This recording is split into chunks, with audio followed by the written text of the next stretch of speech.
Se o debate sobre patentes de IA já é complicado, a questão dos direitos autorais em obras criadas por inteligência artificial é um verdadeiro campo minado. E isso não é uma discussão teórica para o futuro. Está acontecendo agora, afetando desde o artista independente até os grandes estúdios de Hollywood. Imagina só este cenário, que já é bem real. Um designer gráfico aqui no Brasil usa uma ferramenta de IA generativa para criar a identidade visual completa de uma marca. A IA gera logos, paletas de cores, layouts, tudo com base nos comandos que o designer, o profissional humano, inseriu. O cliente adora o resultado, aprova tudo e, na hora de registrar a marca, descobre que não pode. Por quê?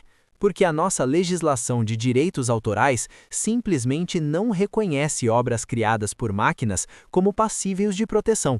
E o pesadelo só piora. Um concorrente, vendo que a marca não tem registro, vai lá e copia a identidade visual inteirinha na cara dura. A justificativa? Se foi criado por uma IA, então é domínio público. O designer, que passou horas e horas refinando os comandos, selecionando os melhores resultados, adaptando cada detalhe, fica completamente sem proteção legal. O trabalho, a criatividade, o tempo investido, tudo isso vai por água abaixo. Esse tipo de absurdo jurídico já está virando processo nos tribunais. Só que, como não existe uma lei clara sobre o assunto, a jurisprudência, ou seja, as decisões judiciais, estão sendo construídas caso a caso. Isso cria uma insegurança jurídica gigantesca, tanto para os criadores que usam essas ferramentas, quanto para as empresas que contratam esses serviços ou utilizam conteúdo gerado por IA. Ninguém sabe ao certo quais são as regras do jogo. Vamos entender a raiz do problema. A nossa principal lei sobre o assunto, a Lei de Direitos Autorais, é de 1998. Pensa só, em 98, o conceito de criação intelectual era, sem sombra de dúvida, algo exclusivamente humano.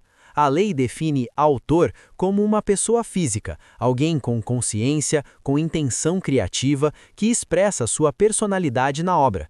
São atributos que, até onde sabemos, uma máquina não possui. Mas e quando a criatividade humana e o poder de processamento da IA se misturam de um jeito que é impossível separar um do outro? É aí que a coisa fica fascinante e, ao mesmo tempo, um pouco perturbadora. É crucial entender que as IAs generativas não criam absolutamente do nada. Elas são como alunos que estudaram uma biblioteca inteira.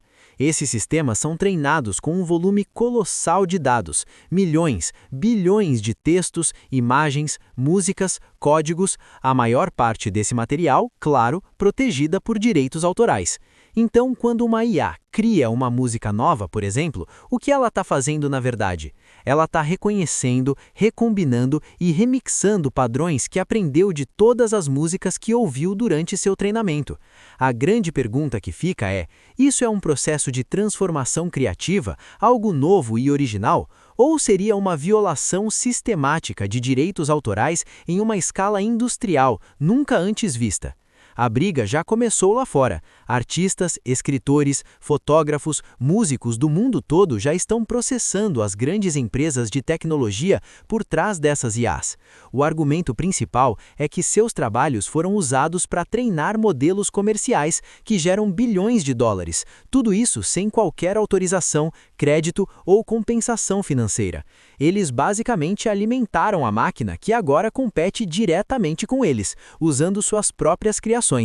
Aqui no Brasil, essa discussão ainda está engatinhando, mas o que acontece lá fora serve de alerta. Estamos diante de um confronto direto entre o direito fundamental à propriedade intelectual, que sustenta toda a nossa indústria criativa, e o avanço tecnológico que não espera a lei se atualizar. Diante desse caos, especialistas do mundo todo estão debatendo soluções. Uma das propostas que parece mais equilibrada sugere um sistema híbrido. Funciona assim: primeiro, obras que forem criadas inteiramente por uma IA, sem nenhuma intervenção humana significativa, seriam consideradas de domínio público, ou seja, qualquer um poderia usar. Segundo, as obras que são co-criadas, onde um humano colabora ativamente com a IA, como no caso do nosso designer, seriam sim protegidas por direitos autorais, mas com uma condição: teria que haver uma indicação clara e transparente de que uma ferramenta de IA foi utilizada no processo. Terceiro, e talvez o ponto mais importante, os sistemas de IA não poderiam mais usar obras protegidas em seus treinamentos sem antes obter uma licença para isso. E quarto, os criadores do conteúdo original que foi usado para treinar a IA receberiam uma compensação financeira por isso. Parece justo, não é? Só que implementar isso na prática é uma tarefa extraordinariamente complexa.